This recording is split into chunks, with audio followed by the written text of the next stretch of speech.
तो तख्त नस्ब किए गए और कदीमुल अय्याम बैठ गया। उसका लिबास बर्फ़ की तरह सफ़ेद था और उसके सर के बाल ऊन की तरह शफाफ थे। उसका तख्त आग के शोले की मानित था और तख्त के पहिए जलती आग की मानित थे। उसके हुजूर से एक आतशी नदी निकल कर बह रही थी। हज़ार हा हज़ार उसके खिदमत गुजार थे और लाखों लाख उसके हुजूर में खड़े थे। तब अरबाब अदालत बैठ गए और किताबें खोली गईं।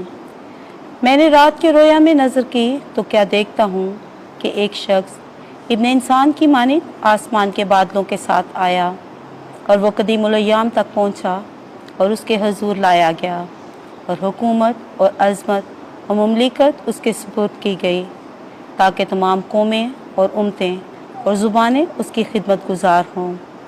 उसकी हुकूमत अब्दी और लाजवाल है और उसकी मुमलिकत गैर फ़ानी होगी। पाकलाम के पढ़े और सुने जाने पर खुदा की बरकत हो। ज़बूर 97 जमायती जवाब। खुदावंद तमाम ज़मीन पर मताल है। खुदावंद सल्तनत करता है, ज़मीन खुशी करे, जज़ायर की कसरत शादमानी करे।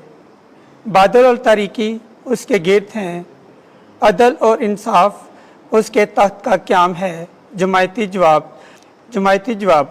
खुदावंद तमाम ज़मीन पर मताल है। खुदावंद यानी कुल दुनिया के हुक्मरान के हुजूर पहाड़ मोम की तरह पिघल जाते हैं। अफलाक उसकी सदाकत बयान करते हैं, सब कौमें उसका जलाल देखती हैं। जमायती जवाब।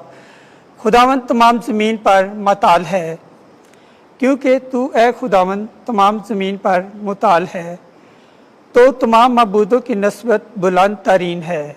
जमायती जवाब। खुदावंद तमाम ज़मीन पर मुताल है। आमीन। हमने खुद ये आवाज़ आसमान से आती सुनी। आज के लिए हमारी दूसरी तिलावत मुक़द्दस पतरस रसूल का दूसरा ख़त, पहला बाब 16वीं से 19 आयत मुक़द्दसा।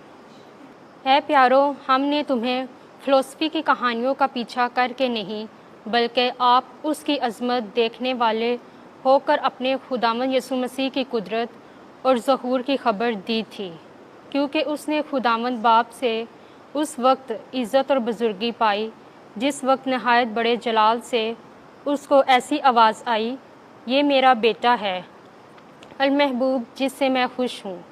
और जब हम उसके साथ मुक़द्दस पहाड़ पर थे तो यही आवाज़ आसमान से आती हुई हम ही ने सुनी थी।